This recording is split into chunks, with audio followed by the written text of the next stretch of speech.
Hello dear students, welcome to my channel Easy Pharma with Kalyani. आज के हमारे इस वीडियो में हम लेकर आए हैं फार्मा वैकेंसी के बारे में। तो हम यहाँ देखने वाले हैं इंडियन एयरफोर्स फार्मासिस्ट रिक्रूटमेंट के बारे में, जिसमें हम कवर करने वाले हैं eligibility criteria, how to apply, terms and condition, important dates and the selection procedure क्या है। तो ये सभी चीजें जो है हम इस वीडियो में कवर करने वाले हैं। So, selection in the Indian Air Force is fair and transparent and on merit only. At no stage any bribe is required to be paid to anyone for selection or recruitment in the Indian Air Force. तो पहली ये चीज हम आपको बताना चाहेंगे कि ये जो एयरफोर्स की वैकेंसीज होती है ये पूरी की पूरी फेयर और ट्रांसपेरेंट होती है। यहाँ अगर आप सोचेंगे कि नहीं पैसे देकर वो सीट जो है खरीदेंगे, तो ऐसा कुछ भी यहाँ नहीं होता। प्रॉपर जो मेरिट होता है उसी के बेसिस पे जो है यहाँ कैंडिडेट्स का सिलेक्शन होता है। तो ये जो इंडियन फोर्स की वैकेंसी है वो मेल इंडियन कैंडिडेट्स के लिए है, यहाँ फीमेल जो है अलाउ नहीं है। तो ये जो वैकेंसी है सिर्फ मेल के लिए है। फ्रॉम स्टेट ऑफ, कौन कौन से स्टेट के लिए, तो देखिए मध्य प्रदेश, छत्तीसगढ़, गुजरात, महाराष्ट्र, गोवा एंड दमन दीव, लक्षद्वीप, दादर एंड नगर हवेली। तो इस स्टेट और यूनियन टेरिटरी जो है वही ये जो इन्होंने इनलिस्ट किए हैं वहां के ही पर्सन जो है इस पोस्ट के लिए अप्लाई कर सकते हैं। तो सर्कुलर में जो है डिफरेंट स्टेट के लिए डिफरेंट डेट उन्होंने जो टेस्ट के लिए है वो बताई गई है। तो हमारी पहली जो है 28 मार्च से लेकर 29 मार्च तक जो है वो ट्रेड के लिए, मेडिकल असिस्टेंट के लिए, जिसमें एक्टिविटीज होंगी physical fitness test, written test, adaptability test 2 and medical appointment. तो ये जो है मध्य प्रदेश एंड छत्तीसगढ़ में जो स्टूडेंट है उनके लिए ये डेट है। नेक्स्ट जो है गुजरात, महाराष्ट्र, गोवा, दमन दीव, लक्षद्वीप एंड दादर नगर हवेली, इनके लिए जो है डेट वो 31 मार्च 2024 टू 1 अप्रैल 2024, और रिपोर्टिंग जो डेट है वो है 31 मार्च 2024। और जो मध्य प्रदेश, छत्तीसगढ़, गुजरात, महाराष्ट्र, गोवा, दमन दीव, लक्षद्वीप, दादर नगर हवेली, इनके जो medical assistant for candidates holding diploma and B pharmacy, इनके लिए जो डेट है वो है 3 अप्रैल 2024 टू 4 अप्रैल 2024। इनके लिए रिपोर्टिंग डेट है 3 अप्रैल 2024। तो the recruitment test shall be conducted from 6 AM। तो 6 AM से जो है वो स्टार्ट होने वाली है रिपोर्टिंग, और only candidates fulfilling the domicile requirements and eligibility condition reporting at, जो फुलफिल करेंगे पूरे criteria, domicile requirements and eligibility condition जो है वो, तो उनकी रिपोर्टिंग डेट जो है वो प्लेस जो है वो है लाल परेड ग्राउंड, भोपाल, मध्य प्रदेश। तो 10 AM से जो है वो स्टार्ट होने वाली है। On 28 March 2024, 31 March 2024 and 3 April 2024 shall be permitted to appear in the recruitment test. तो डिफरेंट डिवीजन के लिए डिफरेंट डेट्स दिए गए हैं और उनके ट्रेड भी यहाँ बताए गए हैं, और कौन कौन सी एक्टिविटी होने वाली है। तो physical fitness test, written test, adaptability test and the medical appointment, ये सभी चीजें जो है इन डेट्स में होने वाली है। तो इन्होंने जो है एलिजिबिलिटी क्राइटेरिया दिया गया है जिसमें मैरिटल स्टेटस आता है। तो मेडिकल असिस्टेंट ट्रेड के लिए जो है कैंडिडेट शुड बी अनमैरिड होनी चाहिए, और उनका जो बर्थ है वो देखिए बॉर्न बिटवीन 24 जून 2003 एंड 24 जून 2007, इनके बीच में ही उनका जो है बर्थ होना चाहिए, तभी वो कैंडिडेट जो है इस पोस्ट के लिए अप्लाई कर सकती है। तो अनमैरिड और ए ईयर, डेथ ईयर जो है आपको ध्यान में रखना है। उसके बाद में जो है medical assistant trade with diploma and B pharmacy, वो जो है unmarried candidate should be born between 24 June 2000 and 24 June 2005। तो इनके बीच में जो है वो कैंडिडेट्स का जन्म रहना चाहिए, तभी वो कैंडिडेट जो है इस पोस्ट के लिए अप्लाई हो सकती है। अगर कैंडिडेट जो मैरिड है तो उनका जो डेट ऑफ बर्थ है वो 24 जून 2000 से लेकर 24 जून 2003 के बीच में जो है होना चाहिए। बात ये हो गया marital status and date of birth, यानी कौन सा क्राइटेरिया है। उसके बाद में उन्होंने एजुकेशनल क्वालिफिकेशन दिया गया है, तो एजुकेशनल क्वालिफिकेशन में जो है उनका 10+2 यानी 12th पास होना चाहिए, जिसमें उनको physics, chemistry, biology and English subject होने चाहिए, और 50% मार्क्स एग्रीगेट एंड इंग्लिश में जो है 50% मार्क्स उनको होने चाहिए, तभी वो स्टूडेंट जो है इस पोस्ट के लिए अप्लाई कर सकते हैं। और student have pass 2 year occasional course, या 10 के पास कोई भी ओकेजनल कोर्स लेकिन उसमें विथ नॉन ओकेजनल सब्जेक्ट जैसे कि physics, chemistry, biology and English from education board recognized by central, state and UT with minimum 50% mark in aggregate and 50% marks in English। तो दूसरा भी कोर्स चलेगा लेकिन उसमें physical, chemistry, biology, English subject होने चाहिए, और उनके रिजल्ट में जो है 50% मार्क्स होने चाहिए, और इंग्लिश सब्जेक्ट में जो है 50% मार्क्स उनका रहना चाहिए। ये हो गया एक क्राइटेरिया। उसके बाद उसके साथ साथ जो है in addition diploma BSc in pharmacy that is B pharmacy with minimum 50% marks in aggregate with valid registration, उसमें भी उनका जो है 50% मार्क्स होना चाहिए, और उनका रजिस्ट्रेशन होना चाहिए इन स्टेट फार्मेसी काउंसिल और pharmacy council of India at the time of enrolment will be mandatory requirement, तो वो जो है रजिस्टर्ड फार्मासिस्ट होने चाहिए।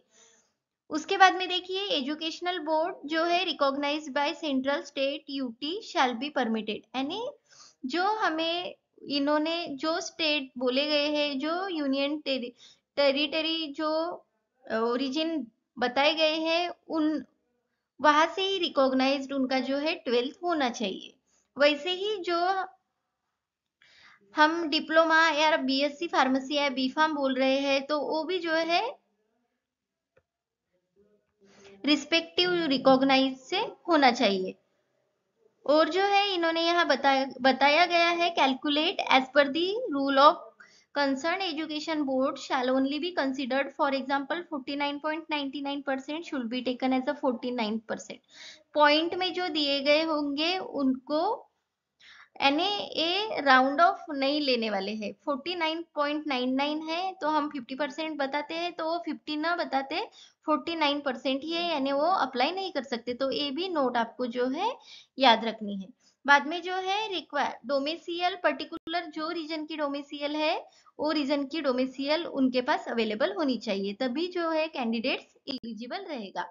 उसके बाद में मेडिकल स्टैंडर्ड्स उन्होंने दिए गए हैं। General medical standards are as follow, जैसे कि हाइट जो है मिनिमम 152.5 सेंटीमीटर होनी चाहिए, ज्यादा से मैक्सिमम कितनी भी चलेगी लेकिन मिनिमम जो है 152.5 सेंटीमीटर होनी चाहिए। Chest, the chest should be well proportion as well developed with minimum range of expansion of 5 centimetre. तो चेक करते हैं तो रेंज ऑफ एक्सपांशन जो है 5 सेंटीमीटर होना चाहिए। वेट में जो है प्रोपोर्शनेट टू हाइट, हाइट के हिसाब से जो वेट होता है हमारा नॉर्मल वो रहना चाहिए।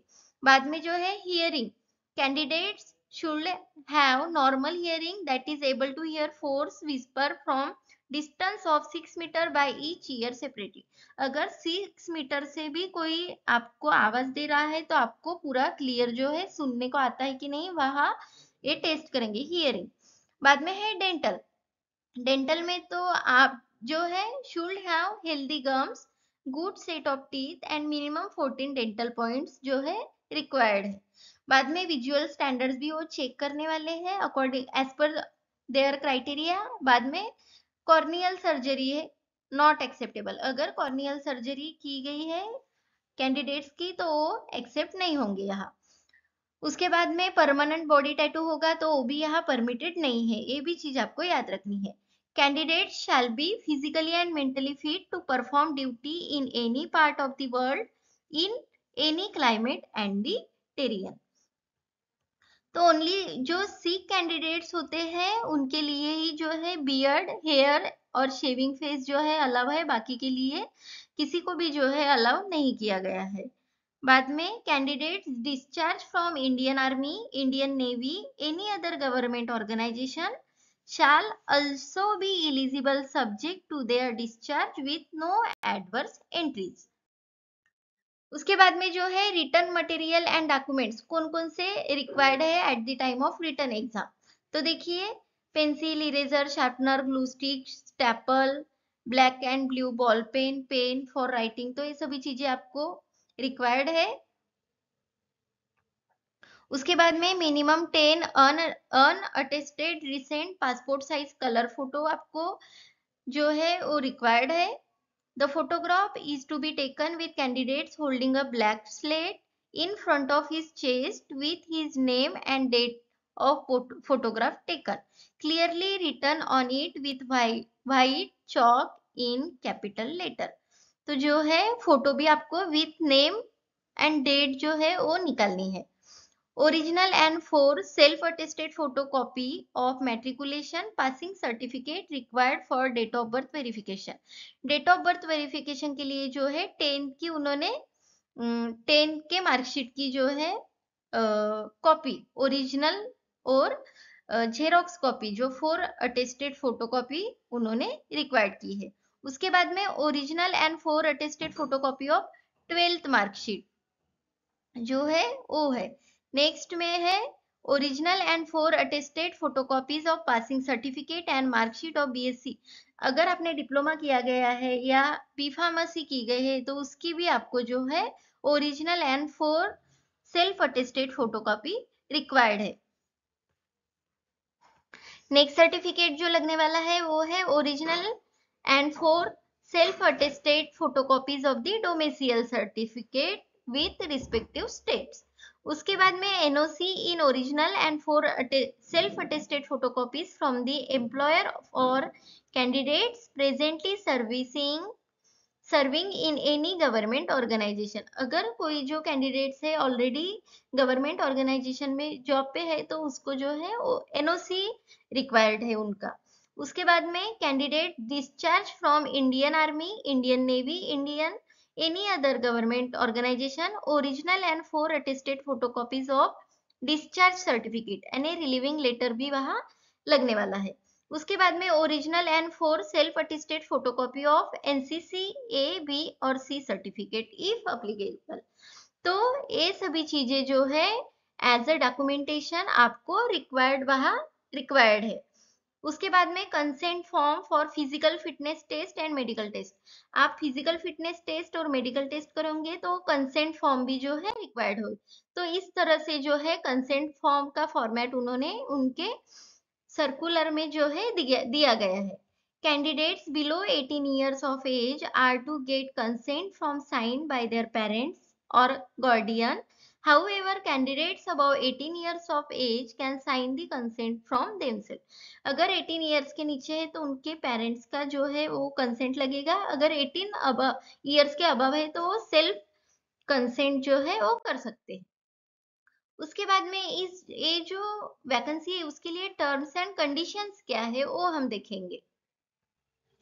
तो पहले तो टेन्यू एंड ट्रेनिंग देने वाले हैं। After successful completion of all stage of training the airman shall be deployed on job as per IAF requirement.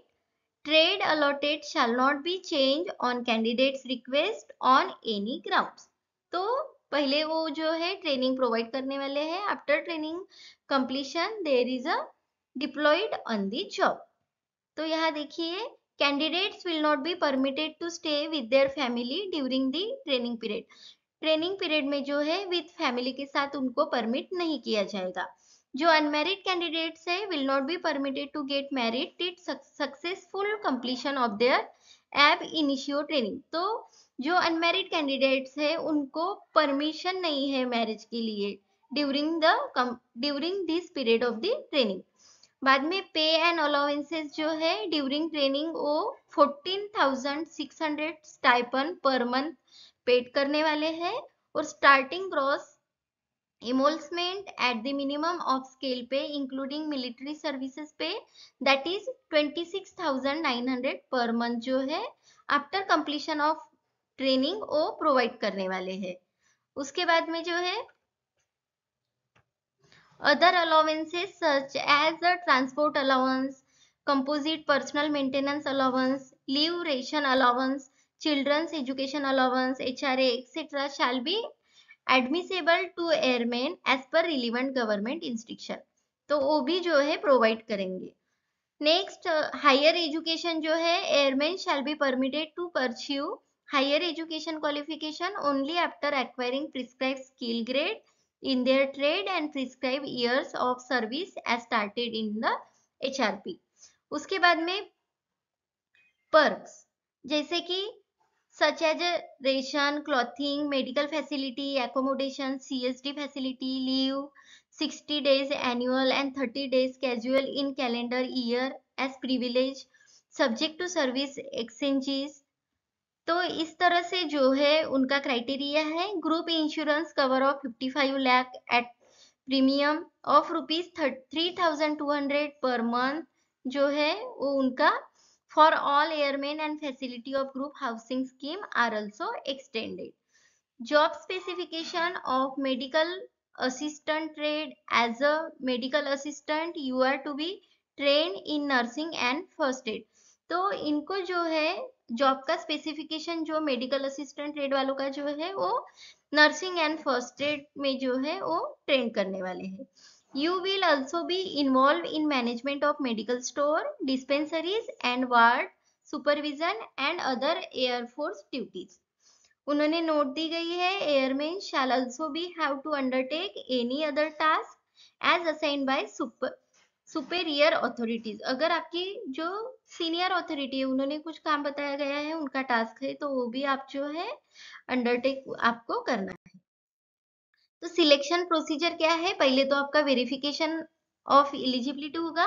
आपके पूरे डॉक्यूमेंट जो हमने पहले बताए 10, 12 डोमिसियल, बी फार्म की, डी फार्म की जो है सर्टिफिकेट्स, बाद में आपका जो पीसीआई रजिस्ट्रेशन है कि नहीं वो, उसके बाद में फिजिकल फिटनेस टेस्ट होगा। उसमें भी हमने बताए गए हैं कि कौन कौन से टेस्ट होंगे पूरे के पूरे, तो इनलिस्ट किए गए वाले पूरे टेस्ट होंगे।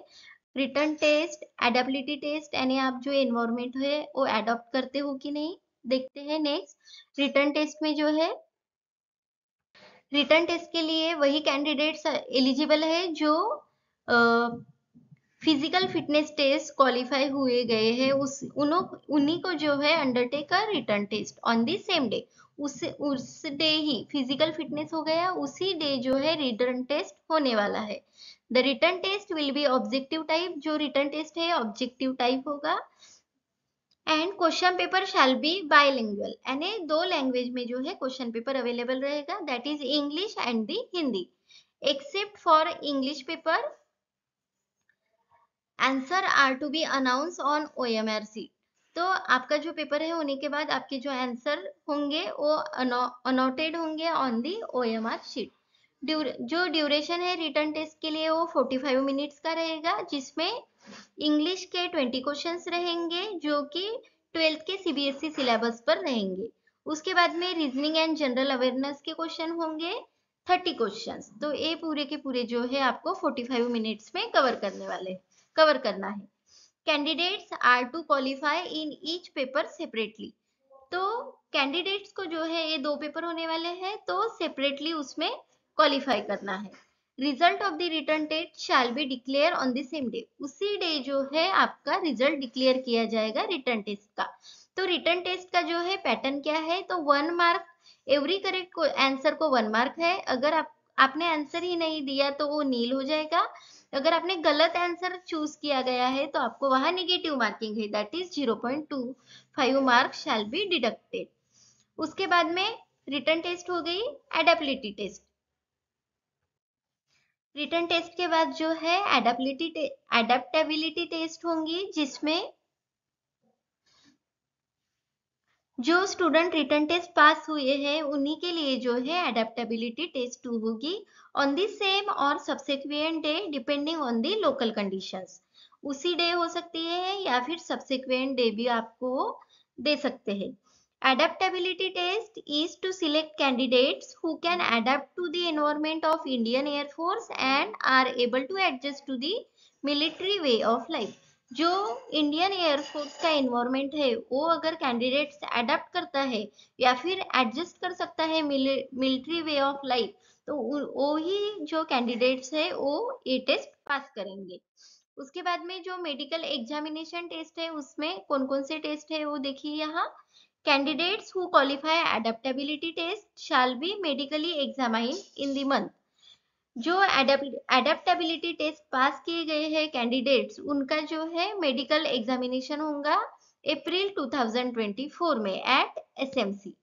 A medical examination would also be include baseline investigation। तो इस तरह के टेस्ट है जो आपको करने होते हैं, जैसे कि blood haemogram, HB, TLC, DLC, urine test, biochemistry, blood sugar fasting, serum cholesterol, urea, uric acid, creatinine, LFT, serum bilirubin, SGOT, SGPT, x ray chest, ECG and any other test necessary in the opinion of medical officer। तो ये test जो है आपको medical examination में रहेगी। अगर आप adaptability test पास करते हैं तो आप मेडिकल एग्जामिनेशन के लिए जो है आप एलिजिबल हो। एनरोलमेंट लिस्ट जो है, list of candidates finally called for enrolment for airman intake. तो आपकी जो लिस्ट लगने वाली है first 2024 will be publish on 24 मई 2024 को। तो अप्रैल में आपकी जो है वो मेडिकल टेस्ट हो जाएगी, तो और 24 मई में मई को जो है आपकी एनरोलमेंट लिस्ट जो है वो पब्लिश हो जाएगी। एंड जो है call letter shall be send to candidates call for enrolment on their email ID provide at the time of testing. आपको जो है टेस्टिंग के टाइम में ईमेल आईडी वो मांगते हैं, तो उस ईमेल आईडी पे आपको कॉल लेटर भी वो भेज सकते हैं। तो for detail syllabus, model questions paper, medical standards, provisional selected list and enrolment list, log on to the CASB web portal, that is www.airmanselection.cdsc.in। यहाँ जाकर जो है आप सिलेबस, मॉडल क्वेश्चंस पेपर है, मेडिकल स्टैंडर्ड्स जो है वो देख सकते हैं। तो ये थी regarding information regarding the pharmacist vacancy in air force. So thank you dear students for watching the video. ऐसे ही वैकेंसीज वाले वीडियोस के लिए हमारे चैनल से कनेक्ट रहिए। वीडियो को लाइक करें, शेयर करें और चैनल को सब्सक्राइब करें।